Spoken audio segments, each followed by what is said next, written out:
Good morning all of you. आज हम lesson number जो 3 है वारे हमदर्द, यह लेसन आज हम सीखेंगे। लेखक का नाम है घनश्याम अग्रवाल। घनश्याम अग्रवाल जी ने इस लेसन के माध्यम से हमदर्दी कभी कभी किस तरह से पीड़ादायी बन जाती है उसको बहुत ही सुंदर तरीके से दर्शाया है। तो आज हम इस लेसन का अंतिम पैराग्राफ जो है वह सीखेंगे।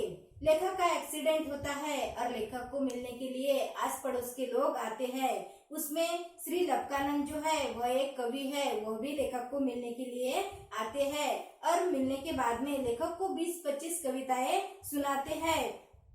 लेखक उनसे बहुत डरता था और जब भी वह लपकानंद से सामने से लपकानंद जाते थे तो लेखक दूसरे रास्ते से चले जाते थे और लेखक कभी उनको मिलते नहीं थे। पर लेखक का एक्सीडेंट होने के बाद में लेखक को उनको झेलना पड़ा।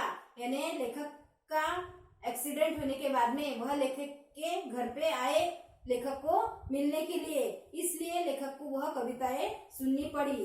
कविता सुनाकर वे मुझे ऐसे देख रहे थे मानो उनकी एक आंख मुझे पूछ रही हो। यानी लेखक को वह इस तरह से देख रहे थे कि उनकी एक आंख लेखक को पूछ रही हो, यानी कह रही हो, कहो कविता कैसे रही।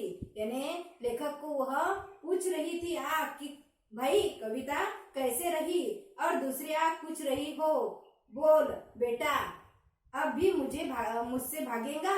यानी एक आंख लेखक को पूछ रही थी कि कैसे रही कविता और दूसरी आंख लेखक को पूछ रही थी कि बोल बेटा अब मुझसे भागेगा क्या। मैंने जल्दी से चाय पिलाई और फिर कविताएं सुनाने का वादा कर बड़ी मुश्किल से विदा किया। यानी लेखक को पता था कि वह जो कवि है वह जितनी देर बैठेंगे उतनी देर कविताएं सुनाएंगे, इसीलिए लेखक क्या करता है उनको जल्दी से ही चाय पिलाता है और उनको विदा करता है, यानी उनको भेज देता है। बड़ी मुश्किल से ही उनको विदा करता है। अब मैं रोज ईश्वर से यह प्रार्थना करता हूँ। यानी लेखक रोज ईश्वर से यह प्रार्थना करते हैं कि हे ईश्वर अगर तुझे मेरी दूसरी टांग भी तोड़नी हो तो जरूर तोड़। यानी लेखक रोज भगवान को प्रार्थना करता है कि हे ईश्वर तुझे मेरी दूसरी भी टांग तोड़नी है तो जरूर तोड़, पर मगर ऐसी जगह पर तोड़, मगर कृपा कर उस जगह तोड़ना जहाँ मेरा कोई भी परिचित न हो। यानी हे ईश्वर मुझ पर इतनी दया करो कि मेरी दूसरी भी टांग तुम्हें तोड़नी है तो तोड़ो, पर ऐसी जगह पर तोड़ो कि जहाँ पर मेरे परिचित कोई भी व्यक्ति नहीं होना चाहिए, क्योंकि बड़े बेदर्द होते हैं ये हमदर्दी जताने वाले।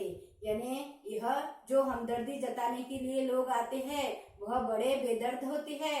वह हमदर्दी तो नहीं, हमदर्दी के माध्यम से बड़ा ही दुख देके जाते हैं। इसलिए वह जो लेखक है वह भगवान से यह प्रार्थना करता है कि हे ईश्वर मेरी जो दूसरी टांग तुम्हें तोड़नी हो तो उस जगह पर तोड़ना जहाँ पर मेरा कोई भी परिचित व्यक्ति नहीं हो, क्योंकि हमदर्दी के माध्यम से वह दर्द देके जाते हैं।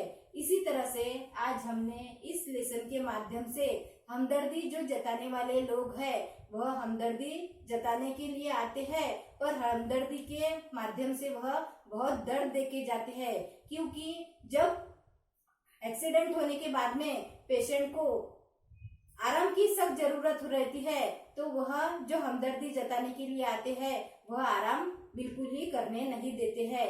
इसीलिए हमदर्दी के माध्यम से वह दर्द देके जाते हैं। वह बहुत ही बेदर्द लोग रहते हैं। यही सीख हमें इस लेसन से मिलती है। तो इसी तरह से आज हमने यह पूरा लेसन सीखा है। Thank you.